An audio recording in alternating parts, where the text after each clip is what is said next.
El fantasma de Canterville, por Oscar Wilde. Capítulo 1. Cuando el señor Hiram B. Otis, ministro de los Estados Unidos de América, compró Canterville Chase, todo el mundo le dijo que cometía una gran locura, porque la finca estaba embrujada. Hasta el mismo Lord Canterville, como hombre de la más escrupulosa honradez, se creyó en el deber de participárselo a Mr. Otis cuando llegaron a discutir las condiciones. «Nosotros mismos», dijo Lord Canterville, «nos hemos resistido en absoluto a vivir en ese sitio desde la época en que mi tía abuela, la duquesa de Bolton, tuvo un ataque de nervios del que nunca se repuso por completo, motivado por el espanto que experimentó al sentir que las manos de un esqueleto se posaban sobre sus hombros, estando vistiéndose para cenar. Me creo en el deber de decirle, Mr. Otis, que el fantasma ha sido visto por varios miembros de mi familia que viven actualmente, así como por el rector de la parroquia, el reverendo Augusto Dampier, agregado del King's College de Oxford. Después del trágico accidente ocurrido a la duquesa, ninguna de las doncellas quiso quedarse en casa, y Lady Canterville no pudo ya conciliar el sueño a causa de los ruidos misteriosos que llegaban del comedor y de la biblioteca. «Milord», respondió el ministro, «también me quedaré con los muebles y el fantasma bajo inventario.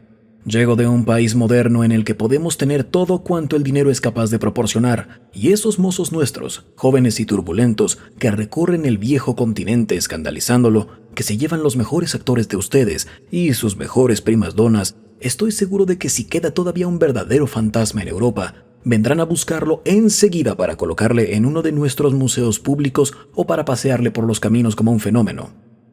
«El fantasma existe, me lo temo», dijo Lord Canterville sonriendo, aunque quizás se resista a las ofertas de sus intrépidos empresarios.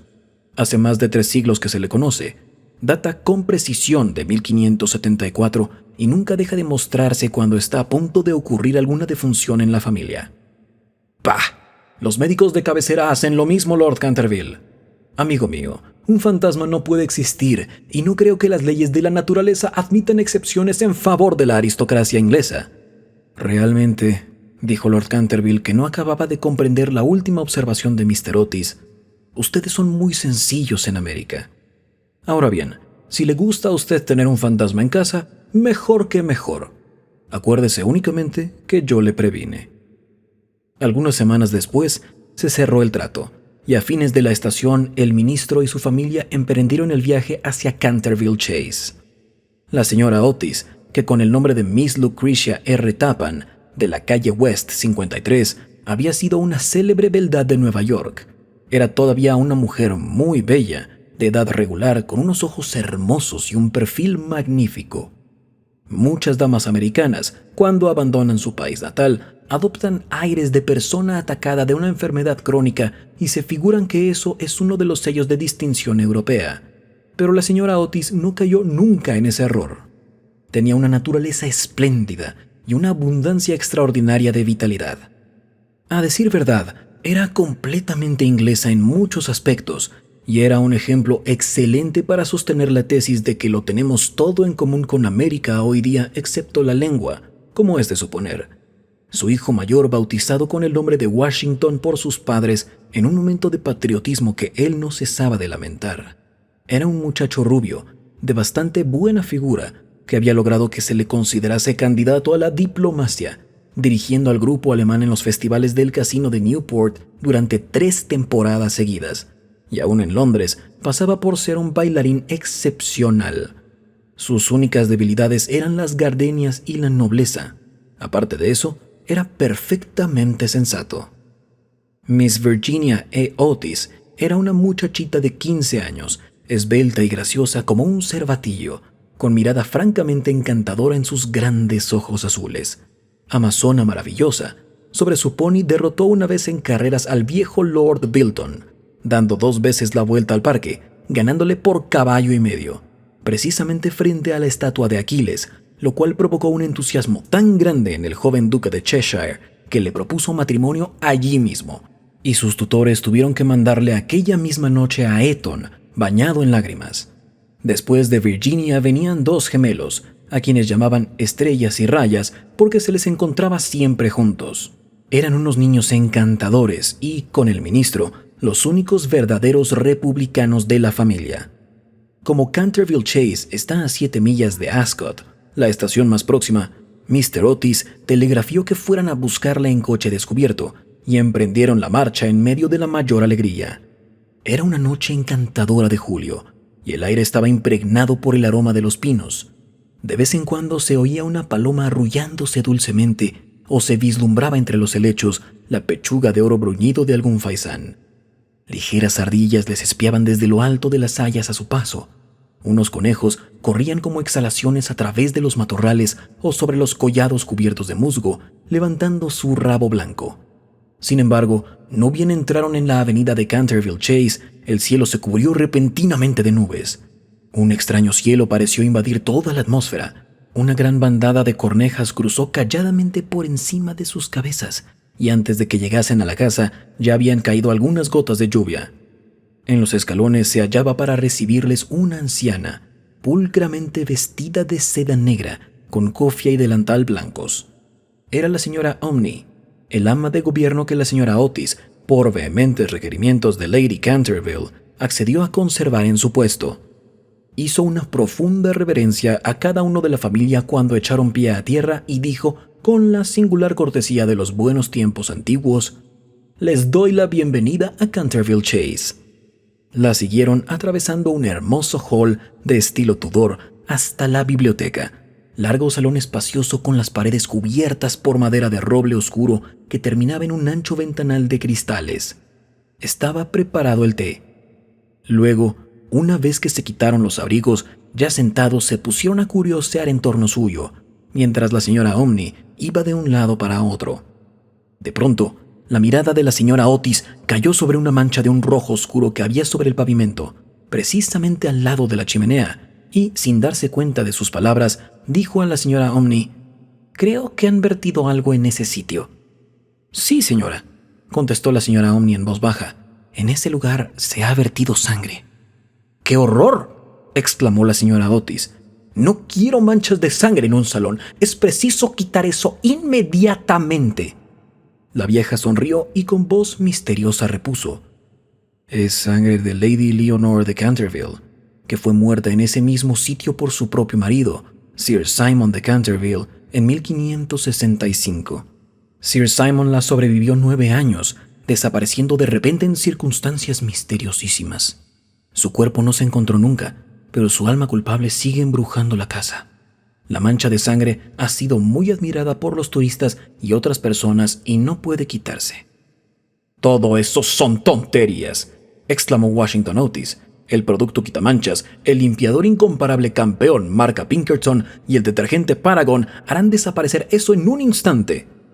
Y sin dar tiempo a que el ama de gobierno, aterrada, pudiese intervenir, ya se había arrodillado y frotaba rápidamente el entarimado con una barrita de una sustancia parecida al cosmético negro.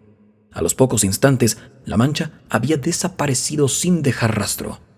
«Ya sabía yo que el Pinkerton la borraría», exclamó en tono triunfal, paseando la mirada sobre su familia llena de admiración. Pero apenas había pronunciado aquellas palabras cuando un relámpago iluminó la estancia sombría y el retumbar de un trueno levantó a todos, menos a la señora Omni, que se desmayó. «¡Qué clima más atroz!», dijo tranquilamente el ministro, encendiendo un largo veguero. «Creo que el país de los abuelos está tan lleno de gente que no hay buen tiempo bastante para todos. Siempre opiné que lo mejor que pueden hacer los ingleses es emigrar». «Querido Hiram», replicó la señora Otis, «¿qué podemos hacer con una mujer que se desmaya?» «Descontaremos eso de su salario. Así no se volverá a desmayar». En efecto, la señora Omni no tardó en volver en sí. Sin embargo, se veía que estaba conmovida hondamente y con voz solemne advirtió a la señora Otis que algún contratiempo iba a ocurrir en la casa. «Señores, he visto con mis propios ojos unas cosas que pondrían los pelos de punta a un cristiano, y durante noches y noches no he podido pegar los ojos a causa de las cosas terribles que pasaban aquí». A pesar de lo cual, Mr. Otis y su esposa aseguraron a la buena mujer que no tenían miedo ninguno de los fantasmas. La vieja ama de llaves, después de haber impetrado la bendición de la providencia sobre sus nuevos amos y de discutir la posibilidad de un aumento de salario, se retiró a su habitación renqueando. Capítulo 2. La tempestad se desencadenó durante toda la noche, pero no produjo nada extraordinario. Al día siguiente, por la mañana, cuando bajaron a almorzar, encontraron de nuevo la terrible mancha sobre el entarimado. «No creo», dijo Washington, «que tenga la culpa el limpiador Paragon. Lo he ensayado sobre toda clase de manchas. Debe ser cosa del fantasma». En consecuencia, borró la mancha, después de frotar un poco, pero al otro día, por la mañana, había reaparecido.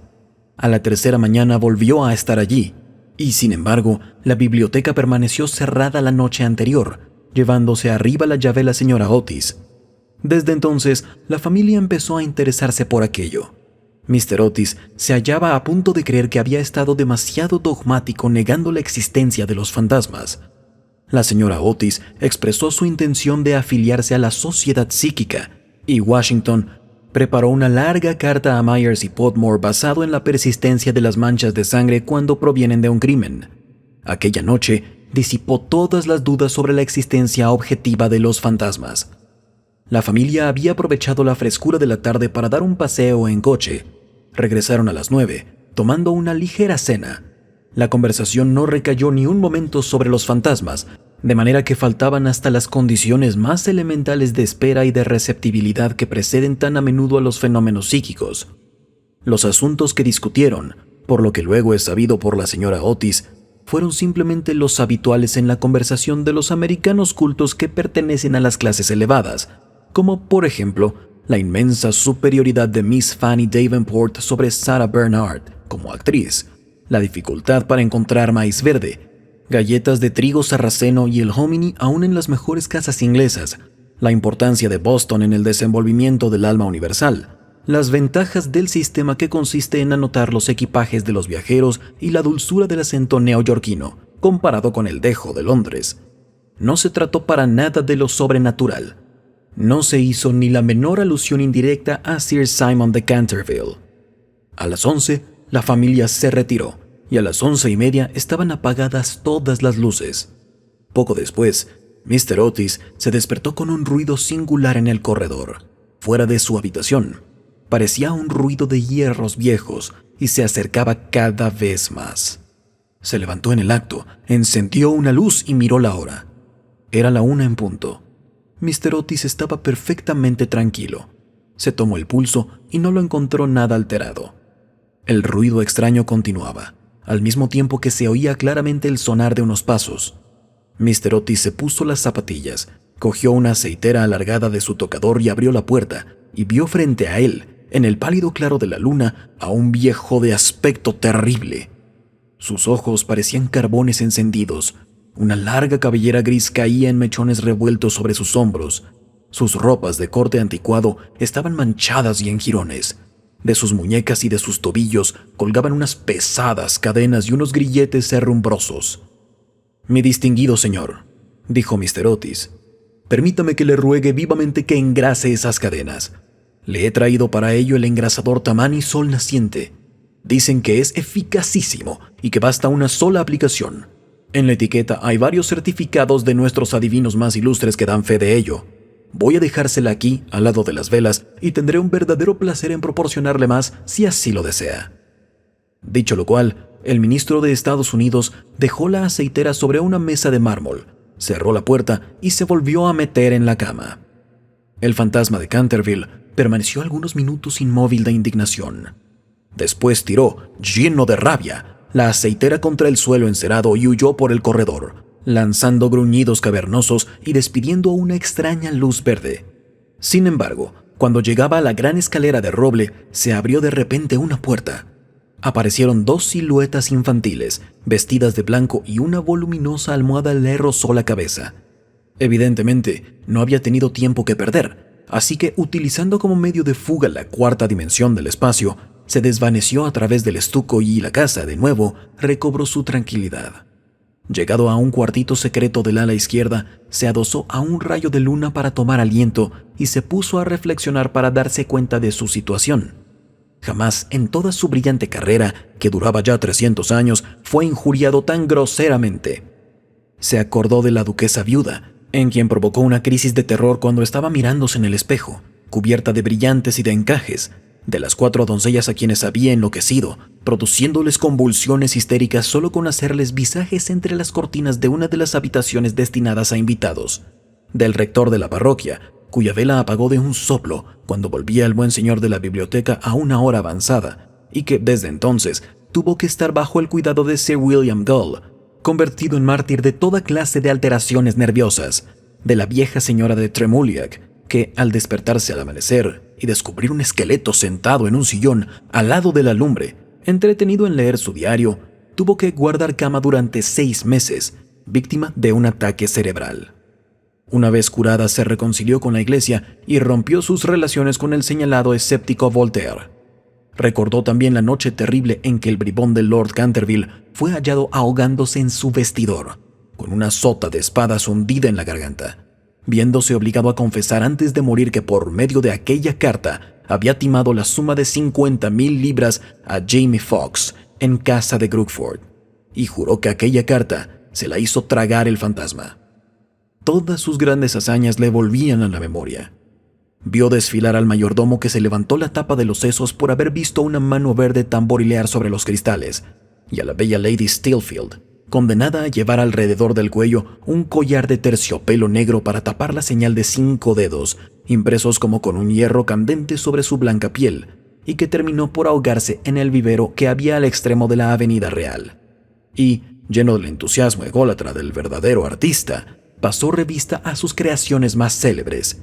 Se dedicó una amarga sonrisa al evocar su última aparición en el papel de Rubén el Rojo o El Niño Estrangulado, su debut como Gibeón el Flaco o El Vampiro del Páramo de Bexley, y el furor que causó una noche solitaria de junio jugando a los bolos con sus propios huesos sobre el campo de tenis. Y después de todo, para que unos miserables americanos le ofreciesen el engrasador marca Sol Naciente y le tirasen almohadas a la cabeza. Era realmente intolerable. Además, la historia nos enseña que jamás fue tratado ningún fantasma de manera semejante. Llegó a la conclusión de que era preciso tomarse la revancha y permaneció hasta el amanecer en actitud de profunda meditación. Capítulo 3. Cuando a la mañana siguiente la familia Otis se reunió para el desayuno, la conversación sobre el fantasma fue extensa. El ministro de los Estados Unidos estaba, como era natural, un poco ofendido al ver que su ofrecimiento no había sido aceptado. «No quisiera en modo alguno injuriar personalmente al fantasma», dijo, «y reconozco que, dada la larga duración de su estancia en la casa, era correcto tirarle una almohada a la cabeza». Siento tener que decir que esta observación tan justa provocó una explosión de risa en los gemelos. Pero por otro lado, prosiguió Mr. Otis, si se empeña, sin más ni más, en no hacer uso del engrasador marca Sol Naciente, nos veremos precisados a quitarle las cadenas. No podremos dormir con todo ese ruido a la puerta de las alcobas. Pero, sin embargo, en el resto de la semana no fueron molestados. Lo único que les llamó la atención fue la reaparición continua de la mancha de sangre sobre el piso de la biblioteca. Era realmente muy extraño, ya que la señora Otis cerraba la puerta con llave por la noche, y las ventanas permanecían con las rejas cerradas. Los cambios de color que sufría la mancha, comparables a los de un camaleón, produjeron también frecuentes comentarios en la familia. Una mañana era de un rojo índigo oscuro, otras veces era bermellón, luego de un púrpura intenso, y un día, cuando bajaron a rezar, según los ritos sencillos de la Libre Iglesia Episcopal Reformada de América, la encontraron de un hermoso verde esmeralda. Como es natural, estos cambios caleidoscópicos divirtieron grandemente a la reunión y se hacían apuestas todas las noches con entera tranquilidad. La única persona que no tomó parte en la broma fue la joven Virginia. Por razones ignoradas, sentíase siempre impresionada ante la mancha de sangre y estuvo a punto de llorar la mañana que apareció Verde Esmeralda. La segunda aparición del fantasma fue un domingo por la noche. Al poco tiempo de estar todos acostados, les alarmó un enorme estrépito que se oyó en el hall. Bajaron apresuradamente y se encontraron con que una armadura completa se había desprendido de su soporte, cayendo sobre las losas, mientras, sentado en un sillón de alto respaldo, el fantasma de Canterville se restregaba las rodillas, con una expresión de agudo dolor sobre su rostro. Los gemelos, que se habían provisto de sus cerbatanas, le lanzaron inmediatamente 2 proyectiles, con esa seguridad de puntería que solo se adquiere a fuerza de una larga y cuidadosa práctica sobre un profesor de caligrafía. Mientras tanto, el ministro de los Estados Unidos mantenía al fantasma bajo la amenaza de su revólver y, conforme a la etiqueta californiana, le intimaba a levantar los brazos. El fantasma se alzó bruscamente, lanzando un grito de furor salvaje, y pasó en medio de ellos como una nube, apagando de paso la vela de Washington Otis y dejándoles a todos en la mayor oscuridad. Cuando llegó a lo alto de la escalera, una vez dueño de sí, se decidió a lanzar su célebre repique de carcajadas satánicas. Contaba la gente que aquello hizo encanecer en una sola noche el peluquín de Lord Raker, y que 3 sucesivas amas de llaves, francesas, dejaron su empleo antes de terminar el primer mes. Por consiguiente, lanzó su carcajada más horrible, despertando paulatinamente los ecos en las antiguas bóvedas, pero al extinguirse, se abrió una puerta y apareció, vestida de azul claro, la señora Otis. «Me temo», dijo la dama, «que esté usted indispuesto y aquí le traigo un frasco de la tintura del doctor Dobell. Si se trata de una indigestión, podrá comprobar que este es un remedio excelente». El fantasma la miró con ojos llameantes de furor y se creyó en el deber de metamorfosearse en un gran perro negro. Era un truco que le había dado una reputación merecidísima y al cual atribuía el médico de la familia la idiotez incurable del tío de Lord Canterville, el honorable Thomas Horton. Pero un ruido de pasos que se acercaba le hizo vacilar en su cruel determinación y se contentó con volverse un poco fosforescente. Enseguida se desvaneció, después de lanzar un gemido sepulcral porque los gemelos iban a darle alcance. Una vez en su habitación, se sintió destrozado, presa de la agitación más violenta. La ordinariez de los gemelos, el grosero materialismo de la señora Otis, todo aquello resultaba realmente vejatorio, pero lo que más le humillaba era no tener ya fuerzas para llevar una armadura. Contaba con hacer impresión aún en unos americanos modernos, hacerles estremecer a la vista de un espectro acorazado, si no ya por motivos razonables, al menos por deferencia hacia su poeta nacional Longfellow, cuyas poesías, delicadas y atrayentes, le habían ayudado con frecuencia a matar el tiempo mientras los Canterville estaban en Londres. Además, era su propia armadura. La llevó con éxito en el torneo de Kenilworth, siendo felicitado calurosamente por la reina virgen en persona, pero cuando quiso ponérsela, quedó aplastado por completo con el peso de la enorme coraza y del yelmo de acero, y se desplomó pesadamente sobre las losas de piedra, despellejándose las rodillas y contusionándose la muñeca derecha. Durante varios días estuvo malísimo y no pudo salir de su morada más que lo necesario para mantener en buen estado la mancha de sangre. No obstante, a fuerza de cuidados, acabó por restablecerse y decidió hacer una tercera tentativa para aterrorizar al ministro de los Estados Unidos y a su familia. Eligió para su reaparición en escena el viernes 17 de agosto, consagrando gran parte del día a pasar revista a sus trajes. Su elección recayó al fin en un sombrero de ala levantada por un lado y caída del otro, con una pluma roja, en un sudario deshilachado en las mangas y el cuello y, por último, en un puñal mohoso. Al atardecer estalló una gran tormenta. El viento era tan fuerte que sacudía y cerraba violentamente las puertas y ventanas de la vetusta casa. Realmente aquel era el tiempo que le convenía. He aquí lo que pensaba hacer. Iría sigilosamente a la habitación de Washington Otis, le musitaría unas frases ininteligibles, quedándose al pie de la cama, y le hundiría 3 veces seguidas el puñal en la garganta, a los sones de una música apagada. Odiaba sobre todo a Washington, porque sabía perfectamente que era él quien acostumbraba quitar la famosa mancha de sangre de Canterville, empleando el detergente Paragon de Pinkerton. Después de reducir al temerario y despreocupado joven a una condición de terror abyecto, entraría en la habitación que ocupaban el ministro de los Estados Unidos y su mujer. Una vez allí, colocaría una mano viscosa sobre la frente de la señora Otis y al mismo tiempo murmuraría con voz sorda al oído del ministro tembloroso los secretos terribles del osario.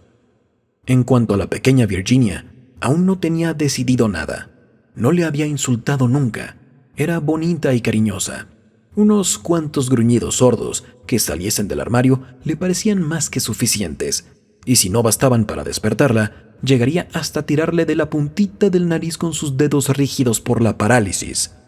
A los gemelos estaba resuelto a darles una lección. Lo primero que haría sería sentarse sobre sus pechos, con objeto de producirles la sensación de la pesadilla.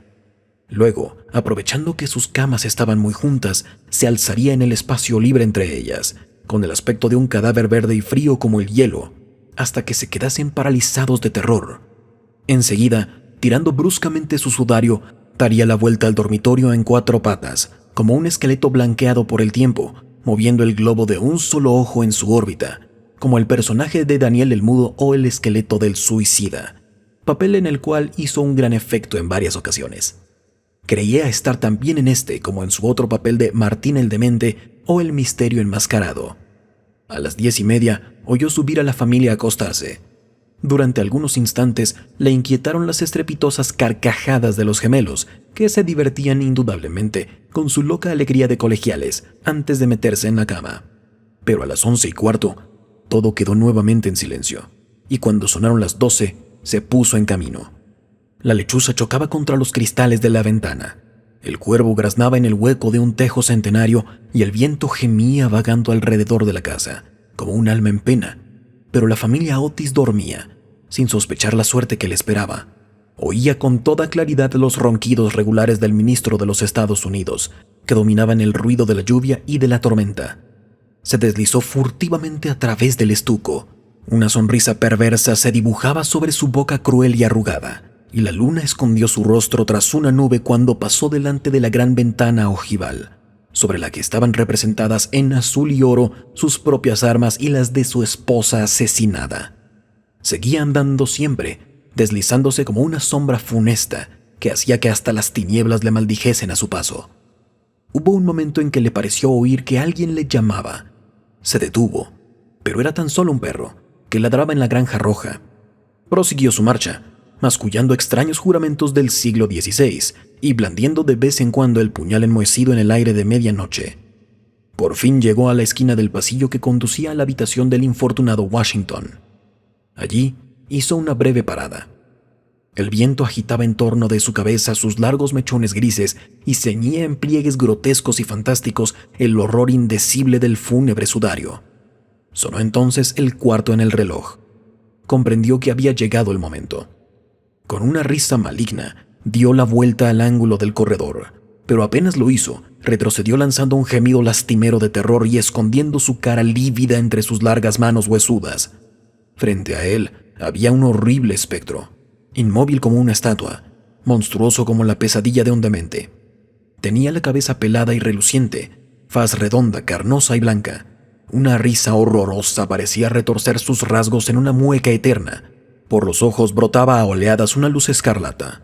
La boca semejaba a un ancho pozo de fuego y una vestidura horrible, como la de él, como la del mismo Simon, envolvía con su nieve silenciosa aquella forma gigantesca. Sobre el pecho llevaba colgado un cartel con una inscripción en extraños caracteres antiguos. Quizá era un rótulo infamante, donde estaban escritos delitos espantosos, una terrible lista de crímenes.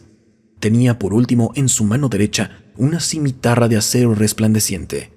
Como no había visto nunca fantasmas hasta aquel día, sintió un pánico terrible y después de lanzar rápidamente una segunda mirada sobre el espantoso fantasma, regresó a su habitación, enredándose los pies en el sudario que le envolvía. Cruzó la galería corriendo y acabó por dejar caer el puñal enmohecido en las botas de montar del ministro, donde lo encontró el mayordomo al día siguiente. Una vez refugiado en su retiro, se desplomó sobre un reducido catre de tijera, tapándose la cabeza con las sábanas, pero al cabo de un momento, el valor indomable de los antiguos Canterville se despertó en él y tomó la resolución de hablar al otro fantasma en cuanto amaneciese. Por consiguiente, no bien el alba plateó las colinas con su luz, volvió al sitio en que había visto por primera vez al horroroso fantasma. Pensaba que, después de todo, 2 fantasmas valían más que uno solo, y que con ayuda de su nuevo amigo podría contender victoriosamente con los gemelos. Pero cuando llegó al sitio, fue para encontrarse en presencia de un espectáculo terrible. Algo le sucedía indudablemente al espectro, porque la luz había desaparecido por completo de sus órbitas. La cimitarra centelleante deslizándose de su mano estaba recostada sobre la pared en una actitud forzada e incómoda. Simon se precipitó hacia adelante y le tomó en sus brazos. Pero ¿cuál no sería su terror viendo desprenderse la cabeza y rodar por el suelo, mientras el cuerpo tomaba la posición supina, y notó que abrazaba una cortina blanca de algodón grueso y que yacían a sus pies una escoba, un machete de cocina y una calabaza vacía? Sin poder comprender aquella curiosa transformación, tomó con mano febril el cartel, leyendo a claridad grisácea de la mañana estas palabras terribles: «He aquí el fantasma Otis, el único espíritu auténtico y verdadero. Cuidado con las imitaciones, todos los demás están falsificados». Y la entera verdad se le apareció como un relámpago.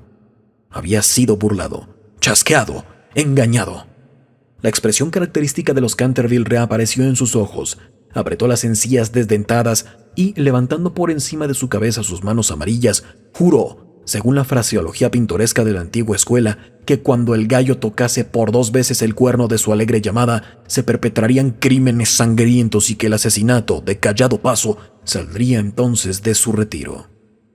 No había terminado de formular este juramento terrible cuando, de una alquería lejana, de tejado de ladrillo rojo, salió el canto de un gallo. Lanzó una larga risotada lenta y amarga y esperó. Esperó 1 hora y después otra, pero por alguna razón misteriosa no volvió a cantar el gallo. Por fin, a eso de las 7:30, la llegada de las criadas le obligó a abandonar su terrible guarida y regresó a su morada con altivo paso, pensando en su vana esperanza y proyecto fracasado. Una vez allí, consultó varios libros de caballería, cuya lectura le interesaba extraordinariamente, y pudo comprobar que el gallo cantó siempre 2 veces en cuantas ocasiones se tuvo que recurrir a aquel juramento.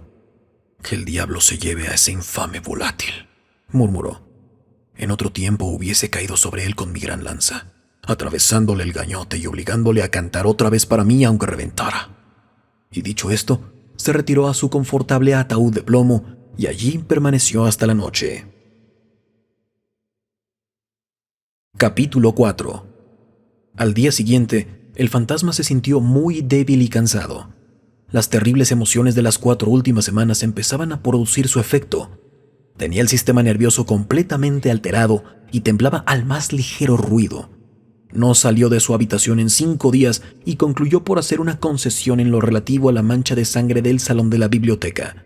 Puesto que la familia Otis no quería verla, era indudablemente que no la merecía. Aquella gente estaba colocada a ojos vistas en un plano inferior de vida material, y era incapaz de apreciar el valor simbólico de los fenómenos sensibles.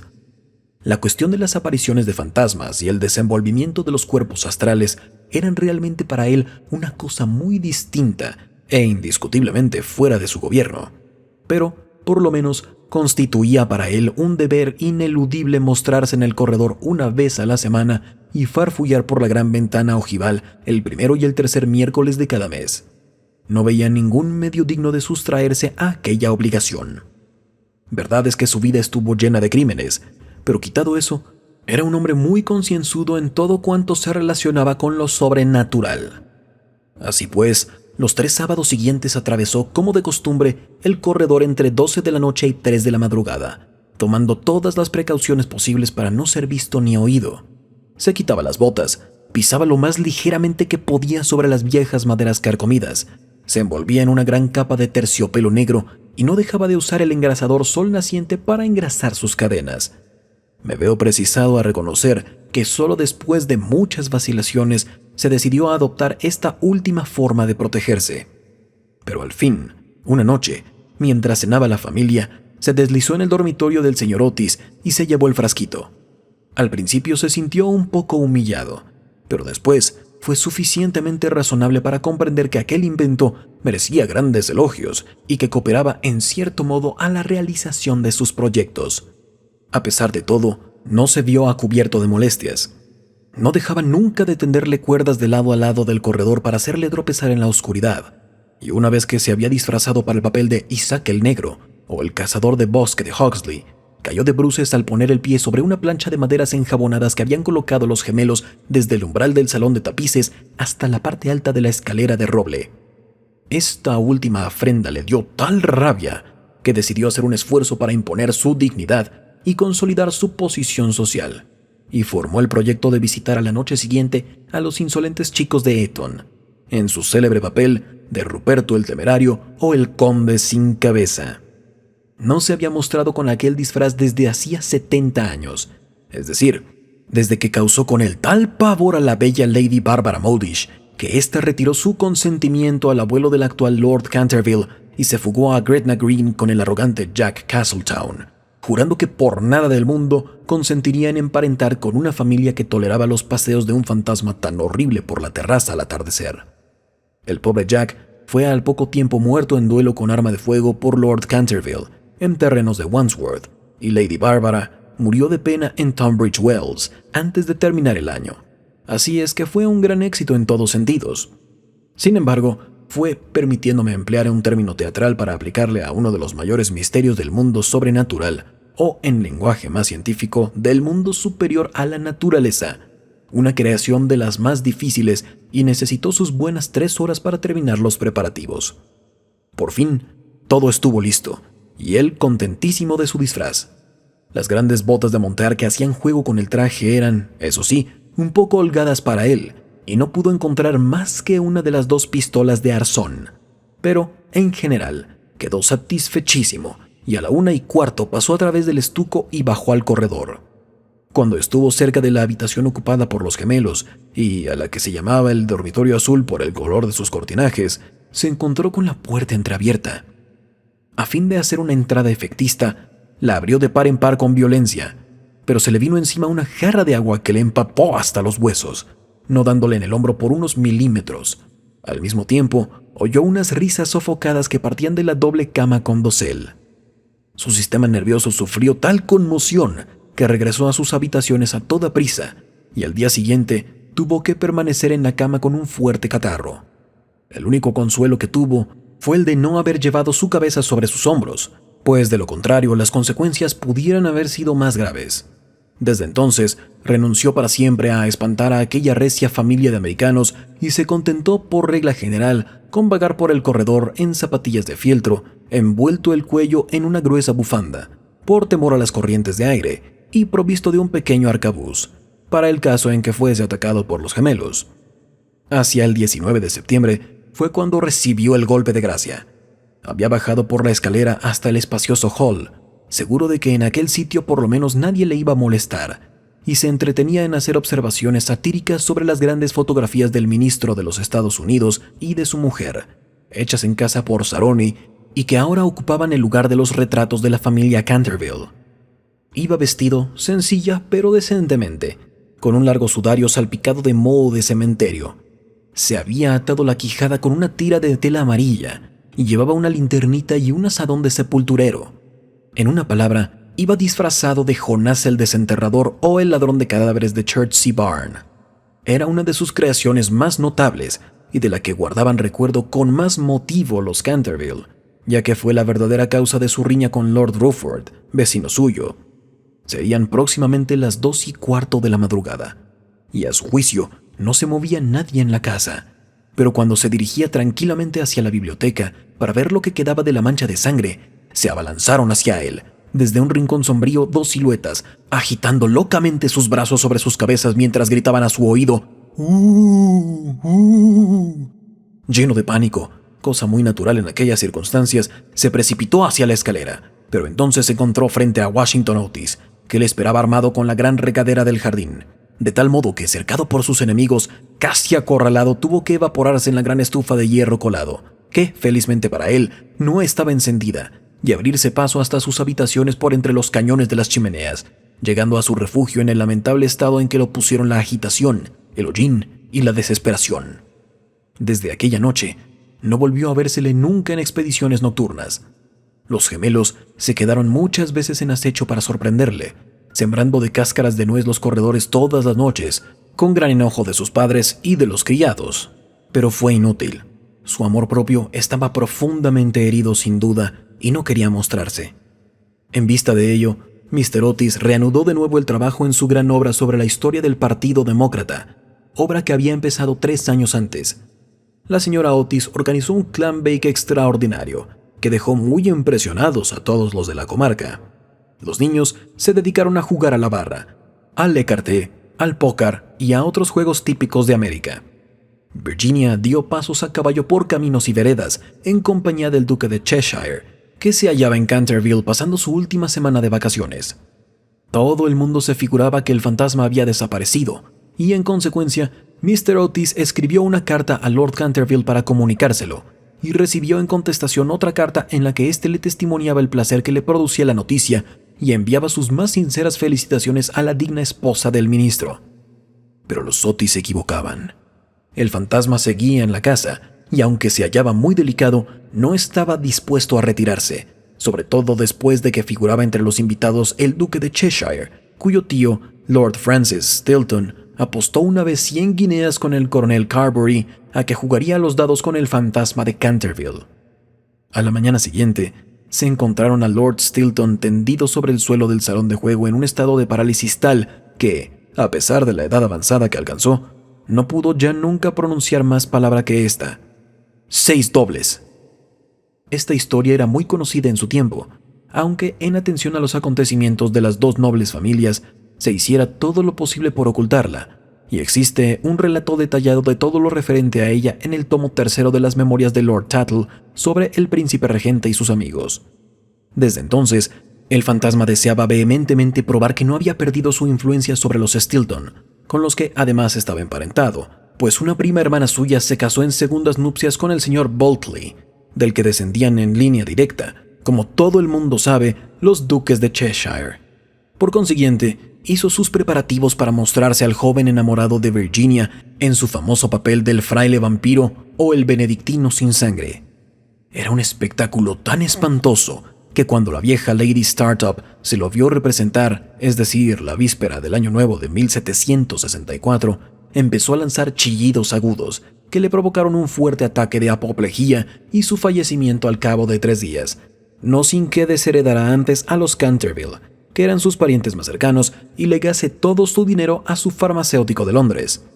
Pero a última hora, el terror que le inspiraban los gemelos le retuvo en su habitación, y el joven duque durmió tranquilo en el gran lecho con dosel coronado de plumas del dormitorio real, soñando con Virginia.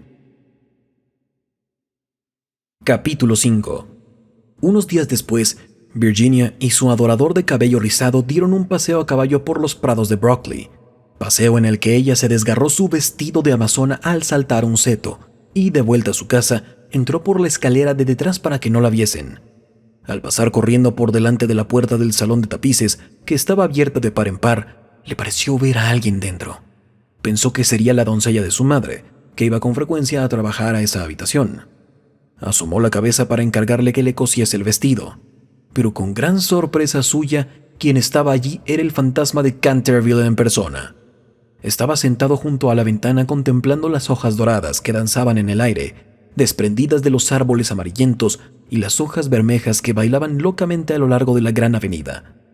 Tenía la cabeza apoyada en una mano y toda su actitud revelaba el desaliento más profundo. Realmente presentaba un aspecto tan desamparado, tan abatido, que la pequeña Virginia, en vez de ceder a su primer impulso, que fue echar a correr y encerrarse en su cuarto, se sintió llena de compasión y se decidió a ir a consolarle. Tenía la muchacha un paso tan ligero y él una melancolía tan honda que no se dio cuenta de su presencia hasta que le habló. «Lo he sentido mucho por usted», dijo, «pero mis hermanos regresan mañana a Eton, entonces, si se porta usted bien, nadie le atormentará». «Es absurdo pedirme que me porte bien», le respondió contemplando estupefacto a la jovencita que tenía la audacia de dirigirle la palabra. «Perfectamente inconcebible. Me es necesario arrastrar mis cadenas, gruñir a través de las cerraduras y deambular en la noche. Si es a eso a lo que se refiere, le diré que todo ello es la única razón de mi existencia». «Esa no es una razón para vivir molestando a la gente. En sus tiempos fue usted muy malo, ¿sabe? La señora Omni nos contó el mismo día en que llegamos que usted mató a su esposa». «Sí, lo reconozco», respondió petulante el fantasma, «pero fue un asunto de familia que a nadie le importa». «Está muy mal eso de matar a alguien», replicó Virginia, que a veces adoptaba una dulce actitud puritana, heredada posiblemente de alguno de sus antepasados de la vieja Nueva Inglaterra. Detesto la ramplona severidad de la ética abstracta. Mi esposa era muy poco agraciada y simplona. Nunca pudo almidonar bien mis puños y no sabía nada de cocina. Vea usted, Un día cacé un magnífico cervatillo en los bosques de Hogley, un espléndido gamo. ¿Y sabe usted cómo me lo sirvió en la mesa? Bueno, eso ahora no importa, ya pasó. Pero sin embargo, no halló nada bien que sus hermanos me dejasen morir de hambre, aunque yo la hubiese matado. ¿Le dejaron morir de hambre? Ay, señor fantasma, quiero decir, don Simon, ¿tiene usted hambre? Tengo un sándwich en mi costurero, ¿no lo quiere? No, gracias. Ahora ya no necesito comer, pero de todas maneras, es usted muy amable. Es usted mucho más fina y atenta que el resto de su familia, que es tan ordinaria, horrorosa, vulgar y que se conducen como bandoleros. ¡Basta!, exclamó Virginia dando con el pie en el suelo. El brutal, horrible y ordinario es usted. En cuanto a lo de bandolero y ladrón, usted bien sabe que me ha robado las pinturas de mi caja para restaurar esa ridícula mancha de sangre en la biblioteca. Primero me robó todos los rojos, incluyendo el vermellón, y ya no pude seguir pintando las puestas de sol. Después se llevó el verde esmeralda y el amarillo cromo, y por último no me han quedado más que el azul añil y el blanco de China, de manera que solo puedo pintar escenas de claro de luna, que siempre son tristes y nada fáciles de pintar. Nunca lo acusé, aunque aquello me hacía sentir furiosa, y todo resultaba grotesco, porque ¿quién ha oído decir que exista la sangre de color verde esmeralda? Bueno, en verdad, dijo el fantasma con cierta dulzura, ¿qué iba yo a hacer? Es dificilísimo en los tiempos actuales agenciarse sangre de verdad, y ya que su hermano empezó todo esto con su detergente Paragon, no veo por qué no iba yo a usar sus colores para defenderme. En cuanto al tono, es cuestión de gusto. Así, por ejemplo, los Canterville tienen sangre azul, la sangre más azul que existe en Inglaterra, aunque ya sé que ustedes los americanos no hacen el menor caso de esas cosas. No sabe usted nada, y lo mejor que puede hacer es emigrar y así se desarrollará su mentalidad. Mi padre tendrá un verdadero gusto en proporcionarle un pasaje gratuito y aunque haya derechos arancelarios elevadísimos sobre toda clase de cosas espirituosas, a usted no le pondrán trabas en la aduana. Y una vez en Nueva York, puede usted contar con un gran éxito. Conozco infinidad de personas que darían $100,000 por tener antepasados y que sacrificarían mayor cantidad aún por tener un fantasma en la familia. Creo que no me gustaría América. Quizás se debe a que allí no tenemos ni ruinas ni curiosidades, dijo burlonamente Virginia. ¿Qué curiosidades ni qué ruinas?, contestó el fantasma. Tienen ustedes su marina y sus modales. Buenas noches. Voy a pedir a papá que conceda a los gemelos una semana más de vacaciones. No se vaya, Miss Virginia, se lo suplico, exclamó el fantasma. Estoy tan solo y soy tan desgraciado que no sé qué hacer. Quisiera irme a dormir y no puedo. Es inconcebible. No tiene usted más que meterse en la cama y apagar la vela. Algunas veces es dificilísimo permanecer despierto, sobre todo en una iglesia, pero en cambio dormir es muy sencillo. Hasta los niños saben dormir admirablemente y no son nada ilustrados. Hace 300 años que no duermo, dijo el anciano tristemente, haciendo que Virginia abriese mucho sus hermosos ojos azules llenos de asombro. Hace ya 300 años que no duermo y me siento tan cansado. Virginia adoptó un grave continente y sus finos labios temblaron como pétalos de rosa. Se acercó y, arrodillándose al lado del fantasma, contempló su viejo rostro marchito. Pobre fantasma, murmuró. ¿Y no hay ningún lugar donde pueda usted dormir? Allá lejos, pasado el pinar, respondió él en voz baja y soñadora. Hay un jardincito. La hierba crece en él alta y espesa. Allí pueden verse las grandes estrellas blancas de la cicuta. Allí el ruiseñor canta toda la noche y la luna de cristal gélido deja caer su mirada y el tejo extiende sus brazos de gigante sobre las durmientes. Los ojos de Virginia se empañaron de lágrimas y ocultó la cara entre sus manos. ¿Se refiere usted al jardín de la muerte?, murmuró. Sí, de la muerte. La muerte debe ser hermosa, descansar en la blanda tierra oscura, mientras las hierbas se balancean encima de nuestra cabeza y escuchar el silencio. No tener ni ayer ni mañana, olvidarse del tiempo y los males de la vida, quedar en paz. Usted puede ayudarme. Usted puede abrirme el portal de la morada de la muerte, porque el amor le acompaña a usted siempre, y el amor es más fuerte que la muerte. Virginia tembló. Un estremecimiento helado recorrió todo su ser y durante unos instantes hubo un gran silencio. Le parecía vivir en un sueño terrible. Entonces, el fantasma habló de nuevo con una voz que resonaba como los suspiros del viento. ¿Ha leído usted alguna vez la antigua profecía que hay sobre las vidrieras de la biblioteca? Oh, muchas veces, exclamó la muchacha levantando los ojos. La conozco muy bien.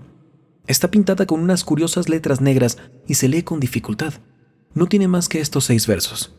Cuando una joven rubia logre hacer brotar una oración de los labios del pecador, cuando el almendro estéril dé fruto y un pequeño deje correr su llanto, entonces toda la casa quedará tranquila y volverá la paz a Canterville.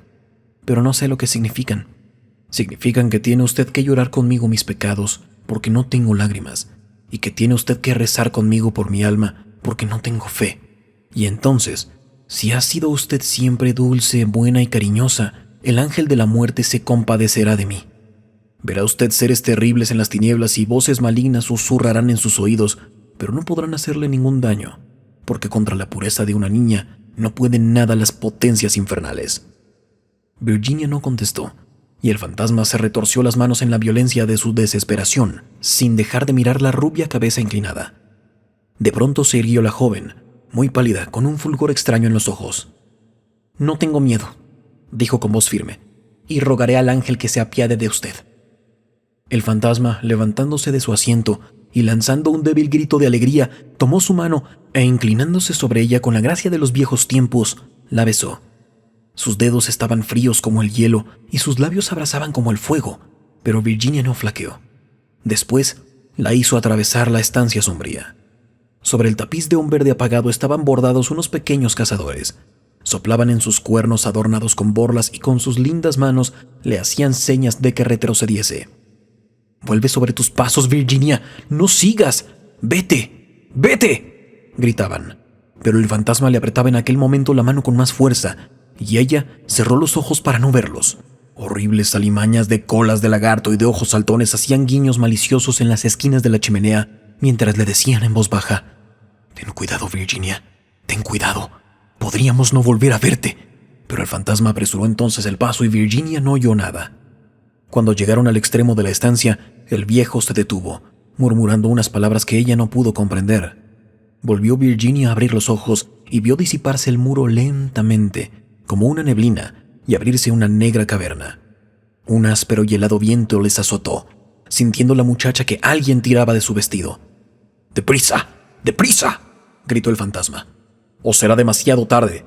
Y en el mismo momento, el muro se cerró de nuevo detrás de ellos y el salón de tapices quedó desierto. Capítulo 6. 10 minutos después sonó la campana para el té y Virginia no bajó. La señora Otis envió a uno de los criados a buscarla. No tardó en volver diciendo que no había podido encontrar a Miss Virginia por ninguna parte. Como la muchacha tenía la costumbre de ir todas las tardes al jardín a tomar flores para la cena, la señora Otis no se preocupó en lo más mínimo. Pero sonaron las 6 y Virginia no aparecía. Entonces su madre se sintió seriamente intranquila y envió a sus hijos en su busca, mientras ella y su marido recorrían todas las habitaciones de la casa. A las 6:30 volvieron los muchachos diciendo que no habían encontrado huellas de su hermana por parte alguna. Entonces se inquietaron todos extraordinariamente, y nadie sabía qué hacer cuando Mr. Otis recordó de repente que pocos días antes había permitido acampar en el parque a una tribu de gitanos. Así pues, salió inmediatamente para Blackfell Hollow, acompañado de su hijo mayor y de 2 criados de la granja. El joven duque de Cheshire, completamente loco de ansiedad, rogó con insistencia a Mr. Otis para que le dejase acompañarle, mas éste se negó temiendo que pudiese surgir algún conflicto.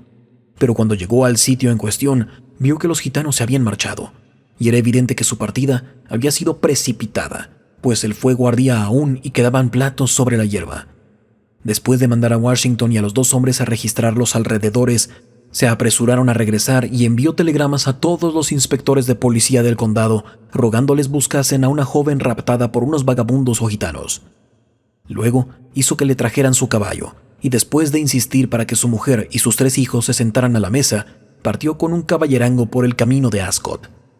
Había recorrido 2 millas cuando oyó un galope a su espalda. Se volvió viendo al joven duque que llegaba en su pony, con la cara sofocada y la cabeza descubierta. «Lo siento muchísimo», le dijo el joven con voz entrecortada, «pero me es imposible comer mientras Virginia no aparezca. Se lo ruego, no se enfade conmigo. Si nos hubiera permitido casarnos el año pasado, no habría ocurrido esto nunca. No me rechaza usted, ¿verdad?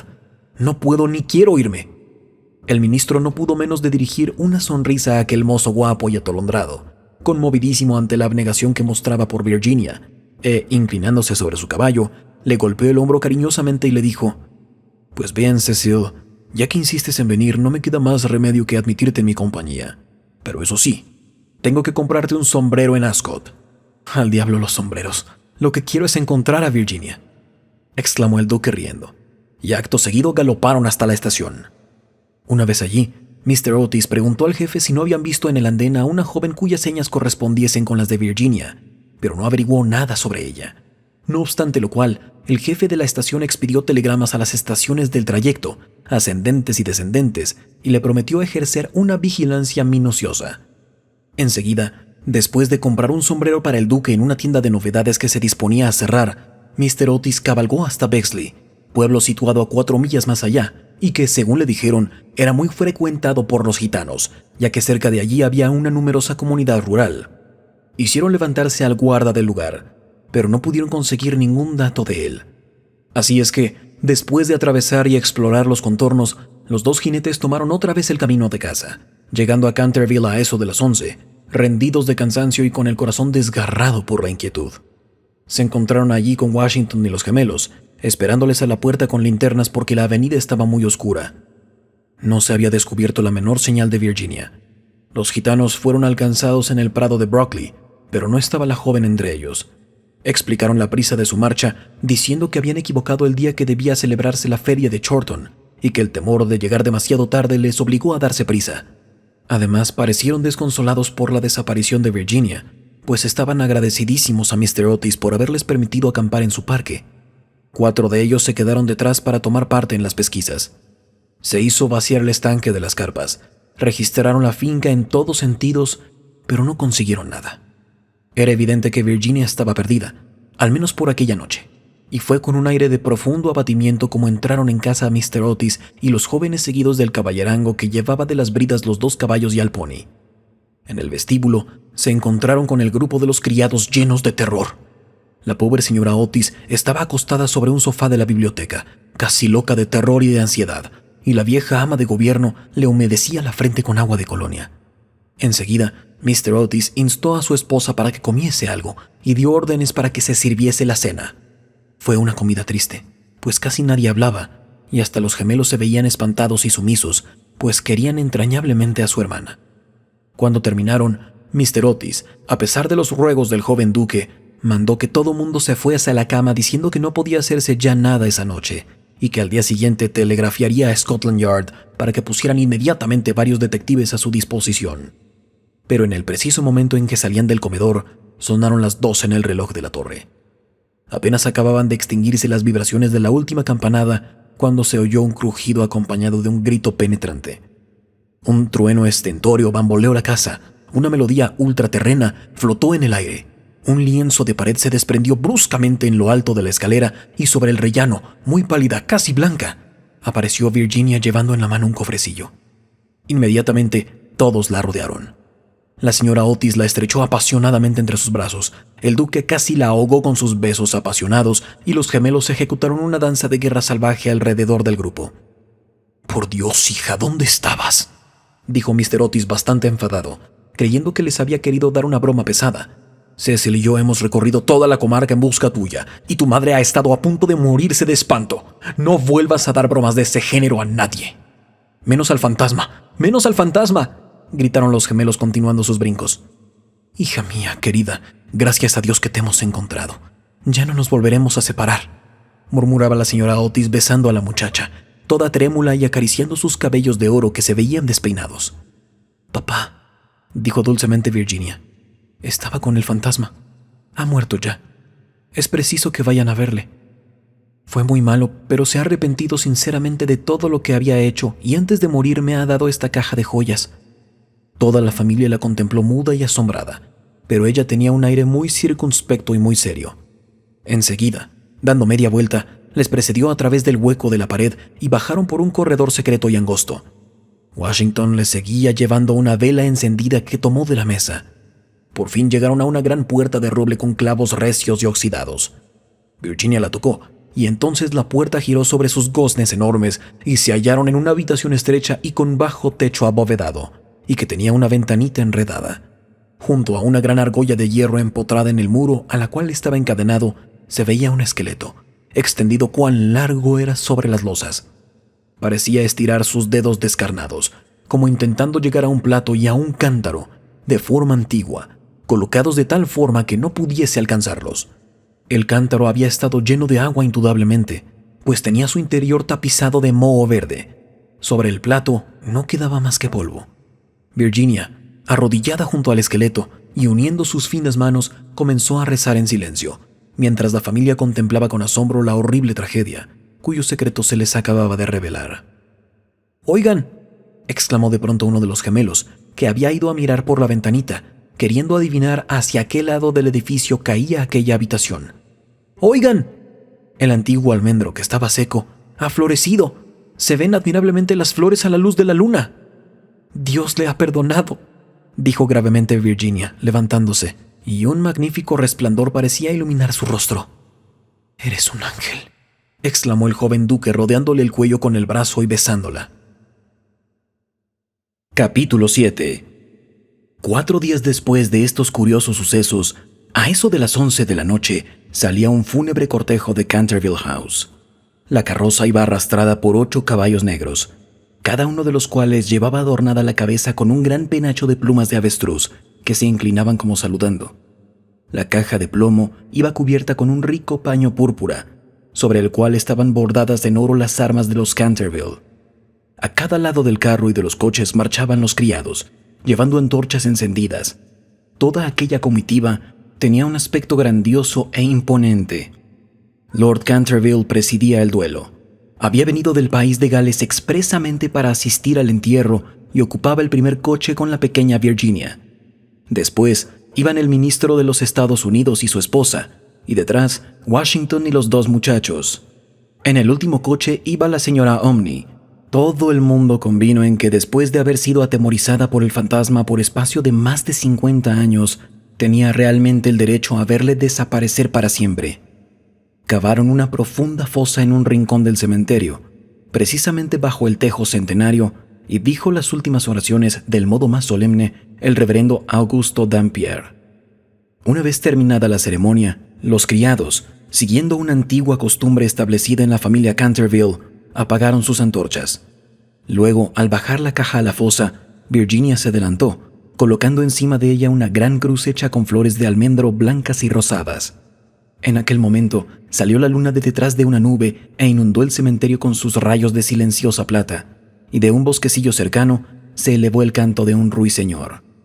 Virginia recordó la descripción que le hizo el fantasma del Jardín de la Muerte. Sus ojos se llenaron de lágrimas y apenas pronunció una palabra durante el regreso a la casa. A la mañana siguiente, antes que Lord Canterville partiese para la ciudad, la señora Otis conferenció con él respecto de las joyas entregadas por el fantasma a Virginia. Eran magníficas. Había sobre todo un collar de rubíes en una antigua montura veneciana, que era un espléndido trabajo del siglo XVI, y el conjunto representaba tal cantidad que Mr. Otis sentía grandes escrúpulos en permitir a su hija el aceptarlas. «Milord», dijo el ministro, «sé que en este país el concepto de manos muertas se aplica lo mismo a los objetos menudos que a las tierras, y es evidente, evidentísimo para mí, que estas joyas deben quedar en poder de usted como legado de familia. Le ruego, por lo tanto, que consienta en llevárselas a Londres, considerándolas simplemente como una parte de su herencia que le fuera restituida en circunstancias extraordinarias. En cuanto a mi hija, no es más que una chiquilla, y hasta hoy me complace decirlo, siente poco interés por esas futilezas de lujo superfluo. Es sabido igualmente por la señora Otis, cuya autoridad no es despreciable en cosas de arte, dicho sea de paso, pues ha tenido la suerte de pasar varios inviernos en Boston cuando era una jovencita, que esas piedras preciosas tienen un gran valor monetario y que si se pusieran en venta producirían una bonita suma. En estas circunstancias, Lord Canterville, reconocerá usted indudablemente que no puedo permitir que queden en manos de ningún miembro de mi familia, además de que todas esas baratijas y chucherías y todos esos juguetes, por muy apropiados y necesarios que sean a la dignidad de la aristocracia británica, estarían fuera de lugar entre personas educadas de acuerdo con los severos principios, según los inmortales principios, pudiera decirse, de la sencillez republicana. Quizá me atrevería a decir que Virginia tiene gran interés en que le deje usted la cajita que encierra esas joyas en recuerdo de las locuras y de los infortunios de su antepasado. Y como esa caja ya es muy vieja, y por consiguiente deterioradísima, quizá encuentre usted razonable acoger favorablemente su deseo. En cuanto a mí, confieso que me sorprende grandemente ver a uno de mis hijos demostrar interés por una cosa de la Edad Media, y la única explicación que le encuentro es que Virginia nació en un barrio de Londres, a poco de regresar la señora Otis de una excursión a Atenas. Lord Canterville escuchó con gran atención y muy serio el discurso del digno ministro, atusándose de vez en cuando su bigote gris para ocultar una sonrisa involuntaria. Una vez que hubo terminado Mr. Otis, le estrechó cordialmente la mano y contestó: «Mi querido amigo, su encantadora hija ha prestado un servicio importantísimo a mi desgraciado antecesor, Sir Simon. Mi familia y yo estamos llenos de gratitud hacia ella por su maravilloso valor y por la sangre fría que ha demostrado. Las joyas le pertenecen, sin duda alguna, y creo que si yo tuviese la insensibilidad para quitárselas, el viejo malvado saldría de su tumba al cabo de 15 días para hacerme la vida infernal. En cuanto a que sean joyas de la familia, no podrían serlo sino después de estar especificadas como tales en un testamento en forma legal, y la existencia de estas joyas permaneció siempre ignorada. Le aseguro que son tan mías como de su mayordomo. Cuando Miss Virginia sea mayor, creo que le encantará tener cosas tan lindas para lucir. Además, Mr. Otis, olvida usted que adquirió el inmueble y el fantasma bajo inventario, de modo que todo lo que pertenece al fantasma le pertenece a usted. A pesar de las pruebas de actividad que ha dado Sir Simon por el corredor, no por eso deja de estar menos muerto, desde el punto de vista legal, y su compra le hace a usted dueño de lo que pertenecía a él». Mr. Otis se quedó muy preocupado ante la negativa de Lord Canterville y le rogó que reflexionara nuevamente su decisión, pero el excelente par se mantuvo firme y terminó por convencer al ministro de que aceptase el regalo del fantasma. Cuando en la primavera de 1890 la duquesa de Cheshire fue presentada por primera vez en la recepción de la reina con motivo de su casamiento, sus joyas fueron tema de general comentario y admiración, porque Virginia fue agraciada con la diadema que se otorga como recompensa a todas las americanitas de buena conducta, y se casó con su novio en cuanto éste llegó a la mayoría de edad. Eran ambos tan simpáticos y agradables, y además se amaban de tal manera que no hubo quien no estuviese encantado con aquel matrimonio, menos la anciana marquesa de Dumbleton, que había hecho todo lo posible por pescar al joven duque y casarle con alguna de sus 7 hijas. Para conseguirlo no dio menos de 3 comidas costosísimas, y, cosa extraña de notarse, Mr. Otis en cierto modo la había ayudado. Mr. Otis sentía una viva simpatía personal por el duque, pero teóricamente era enemigo de los títulos nobiliarios y, según sus propias palabras, era de temer que, entre las influencias enervantes de una aristocracia ávida de placeres, llegase a olvidar su hija los verdaderos principios de la sencillez republicana. Sus observaciones quedaron olvidadas cuando avanzó por la nave central de la iglesia de San Jorge, en Hanover Square, llevando a su hija apoyada en su brazo hacia el altar. No había en esos momentos un padre más orgulloso en todo el territorio de Inglaterra. El duque y la duquesa, pasada ya la luna de miel, regresaron a Canterville Chase, y al día siguiente de su llegada, por la tarde, fueron a dar una vuelta por el cementerio solitario del atrio de la iglesia próxima al Pinar. Al principio, se había tenido una serie de dificultades acerca de la inscripción que debería figurar en la lápida de Sir Simon, pero al fin se decidió grabar solo las iniciales del nombre de aquel caballero y los versos que estaban escritos sobre la ventana de la biblioteca. La duquesa trajo consigo un ramo de rosas precioso y lo dejó sobre la tumba, y después de permanecer unos momentos de pie, caminaron dirigiéndose hacia el claustro en ruinas de la vieja abadía.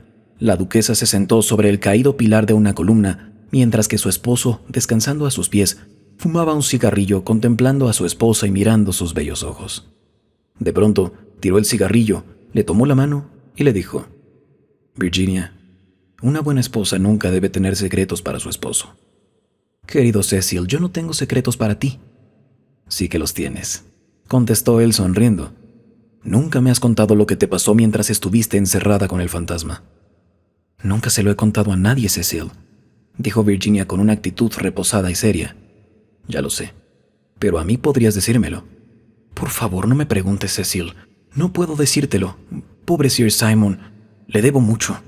«Sí, no te rías, Cecil, de veras, mucho le debo. Me hizo ver lo que era la vida y lo que significa la muerte. y por qué el amor es más fuerte que ambas. El duque se levantó inclinándose para besar amorosamente a su esposa. «Puedes guardarte tu secreto mientras pueda ser yo el dueño de tu corazón», murmuró. «Ese siempre ha sido tuyo, Cecil. Y algún día se lo contarás a nuestros hijos, ¿no es verdad?» Virginia se sonrojó. Fin.